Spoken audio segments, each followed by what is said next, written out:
Hello everyone, I hope you're doing well. Greetings to you. So, in today's video, I'm going to talk about chapter number 1, Cell, the building block of life. Now I'm starting a new series of class 9th, as we all are aware that this NCERT has changed all the syllabus, all the chapters, all the whole curriculum of class 9. So we're going to start with first bio, then I'll cover physics, and then I'll try to cover the chemistry. So all the 3 parts covered by the end of the December. I'll cover all the parts for all of you. So today we will start with cell, the building block of life. Now cell, why we call cell the building block of life?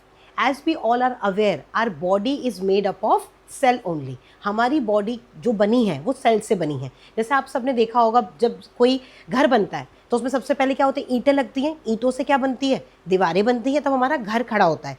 Similarly हमारी body जब हम बने थे, जब हम बनने शुरू हुए थे, तब हम सिंगल सेल थे. उस सिंगल सेल को हम क्या बोलते हैं, zygote. What we call it, zygote. जब मदर एंड फादर के जो स्पर्म्स थे और जो एग थे वो आपस में फ्यूज हुए, उन्होंने क्या बनाया, जाइगोट बनाया. तो हम एक टाइम पर यूनिसेलुलर थे. यूनिसेलुलर का मतलब क्या होता है, सिंगल सेल. हम थे सिंगल सेल ऑर्गेनिज्म, और अब हम क्या हैं, मल्टी सेलुलर कॉम्प्लेक्स ऑर्गेनिज्म. हमारी बॉडी के अंदर 3 ट्रिलियन से भी ज़्यादा सेल हैं, और हम उनको लूज भी करते हैं और फिर वो दोबारा भी बनते हैं, राइट.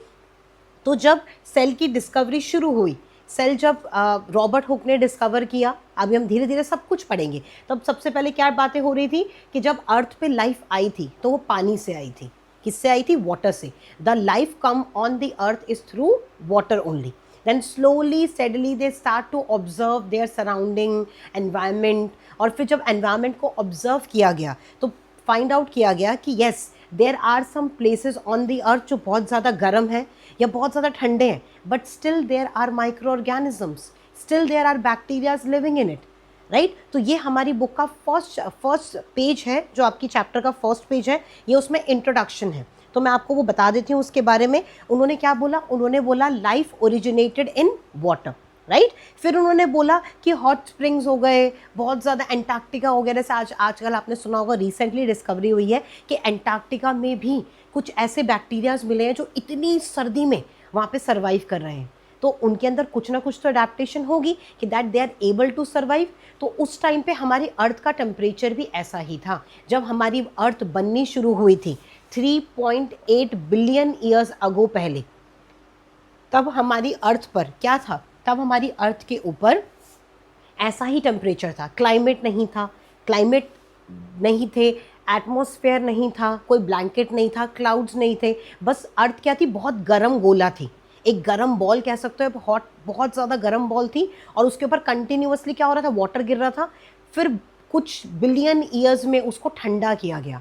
ठंडा करने की वजह से वहाँ पे अलग अलग जगह पे अलग अलग बायोम्स बन गए. जैसे हमें पता है हॉट स्प्रिंग्स पता है, हमें कोल्ड स्प्रिंग्स, कोल्ड एरियाज़ पता है, डेजर्ट पता है, ये सारे एरियाज़ बन गए. उन एरियाज़ में अलग अलग टाइप के bacterias, single cellular organism, unicellular organism की डेवलपमेंट स्टार्ट हो गई. ओके, तो ये हमने अभी तक डिस्कस किया. उसके बाद हमें पता चला कि जो प्यूगा वैली है, Puga valley is in the Ladakh. Okay, so इस वैली के अंदर इसके क्या फीचर है, इस वैली में जो लेक है वो हमेशा गर्म रहती है, और ये लद्दाख में है. लद्दाख आपको पता है कितना, हम उसको कोल्ड डेजर्ट कहते हैं इंडिया का, राइट. पर लद्दाख के अंदर एक प्यूगा वैली है जहाँ पे जो स्प्रिंग्स हैं वो इतने ज़्यादा हॉट है कि आप उसके अंदर डायरेक्टली अगर अपना पैर डिप करेंगे तो आप जल जाएंगे. पर उसके अंदर कुछ ऐसे बैक्टीरियाज हैं जो उसके अंदर रहते हैं, so they are adaptive to that surrounding, right. तो उन बैक्टीरियाज को हम लोग क्या बोलते हैं, उन बैक्टीरियाज को हम लोग क्या बोलते हैं, thermophiles. What we call them, thermophiles. Thermophiles का मीनिंग आप प्लीज अपनी नोटबुक में या बुक में लिख लीजिए. It means the organism that are able to survive in a very hot environment, we call them thermophiles. Okay, and these thermophiles are prominent in Puga valley, that is in Ladakh. ये भी आप लिख लीजिए.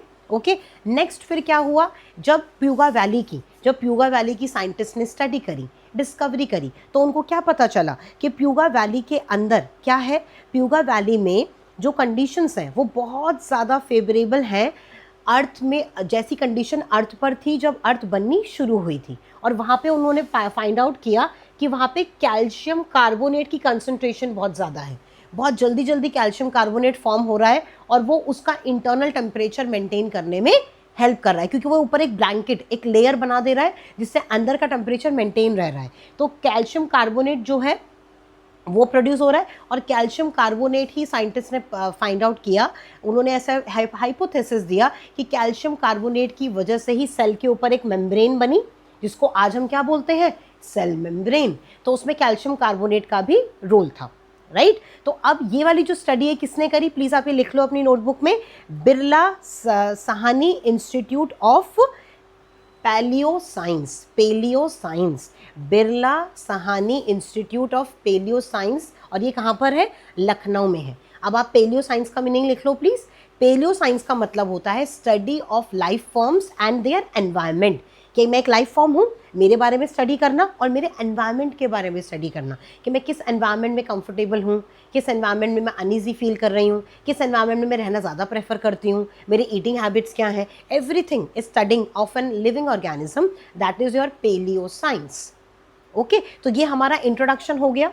अब हम आ जाते हैं बेटा सेल्स पे। सेल्स हमारे क्या है, cell is the functional, fundamental and structural unit of life. Fundamental का मतलब क्या होता है, बेसिक यूनिट। जब हम कोई घर बनाते हैं तो उसकी नींव रखते हैं, that is a fundamental base of the building. Similarly हमारी बॉडी का बेस क्या है, सेल है। हमारी बॉडी की स्ट्रक्चरल यूनिट क्या है, सेल है। क्यों, हमारी बॉडी के अंदर जो भी स्ट्रक्चर है, मेरे आंखें हो गई, आईज हो गई, हेयर हो गए, everything is made up of cell. Cell ने डिवाइड किया and they form eyes, they form nose, they form skin, they form all the organs inside us. तो that's why they are structural unit. Functional unit क्यों है, क्योंकि सारे functions हमारी body के अंदर जो भी फंक्शन हो रहे हैं वो कौन कर रहा है, सेल्स कर रहे हैं। अब ये जब हम सेल को डिटेल में पढ़ेंगे तो सेल के अंदर क्या होता है, माइटोकॉन्ड्रिया होता है। माइटोकॉन्ड्रिया क्या करता है, हमारी बॉडी के अंदर एनर्जी प्रोड्यूस करता है, जिसको यूज़ करके मैं अभी बोल पा रही हूँ और आप लोगों से इंटरैक्ट कर पा रही हूँ। वो हम अभी डिटेल में डिस्कस करेंगे। तो सेल की डेफिनेशन लिख लीजिए everyone. Cell is the fundamental, structural and functional unit of life. अब यहाँ पे आ जाते हैं, सेल ने मिलके क्या बनाया बेटा, टिश्यूज बनाए। टिश्यूज क्या है, टिश्यूज की डेफिनेशन लिखो, group of similar cells when come together they form tissue. Similar cell की बात हो रही है, जैसे स्टमक हो गया, स्टमक की सेल सारे एक जैसे होंगे, वो गैस्ट्रिक जूस रिलीज करेंगे, तो they come together and they form stomach. Heart की सेल एक जैसे होंगे, वो सारे साथ में उन्होंने क्या बनाया, हार्ट बनाया, तो वो टिश्यूज हो गए। टिश्यूज के बाद हमारा क्या बनता है, ऑर्गन, जैसे मैंने अभी आपको बताया, राइट। ऑर्गन के बाद हमारा क्या बनेगा, ऑर्गन सिस्टम। और ऑर्गन सिस्टम जो होंगे सारे मिलके वो क्या बनाएंगे, एक लिविंग ऑर्गेनिज्म को। तो ये आपको पता होना चाहिए। इसको हम क्या कहते हैं, इसको हम कहते हैं level of organisation. What we call it, level of organisation. Cell is a single cell. When group of similar cell come together, they form tissue.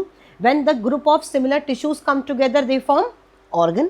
When all the different organ, जैसे हमारा जो डाइजेस्टिव सिस्टम है, सबसे पहले क्या आता है, mouth आता है, माउथ के बाद क्या आता है, फूड पाइप आती है, फूड पाइप के बाद स्टमक के बाद पैंक्रियास के बाद लिवर के बाद स्मॉल इंटेस्टाइन के बाद लार्ज इंटेस्टाइन, फिर एनस, फिर रेक्टम, फिर ऐसे ऐसे करके हमारा एलिमेंट्री कैनाल फॉर्म होता है। तो ये पूरा जो एलिमेंट्री कैनाल है ये आपका क्या है, ऑर्गन सिस्टम है। और ये अलग अलग ऑर्गन सिस्टम हमारी बॉडी के अंदर है, जैसे कि नर्वस सिस्टम जो हमें हेल्प कर रहा है to understand what we are doing, हमारा ब्रेन फंक्शन कर रहा है जिसकी वजह से। सिमिलरली हमारी बॉडी में एक्सक्रीटरी सिस्टम है, जिसकी वजह से हम अपनी बॉडी में से जो वेस्ट प्रोड्यूस होता है उसको रिमूव कर पाते हैं, राइट। हमारी बॉडी में ब्रीदिंग सिस्टम है, रेस्पिरेटरी सिस्टम कहते हैं जिसको, जिससे हम ब्रीद इन कर रहे हैं, ब्रीद आउट कर रहे हैं, राइट। ऐसे हमारी बॉडी में डाइजेस्टिव सिस्टम है। तो ये सारे सिस्टम जब साथ में आए, इन्होंने क्या बना दिया, एक ऑर्गेनिज्म को। तो आपने ऑर्गेनिज्म बन गया। तो ये आप प्लीज लिख लो, level of organisation, cell, tissue, organ system, and then we have the organism. I hope आपको ये बेसिक इंट्रोडक्शन समझ आया चैप्टर का। अब हम आगे कंटिन्यू करेंगे in the next class. Thank you so much for watching, bye.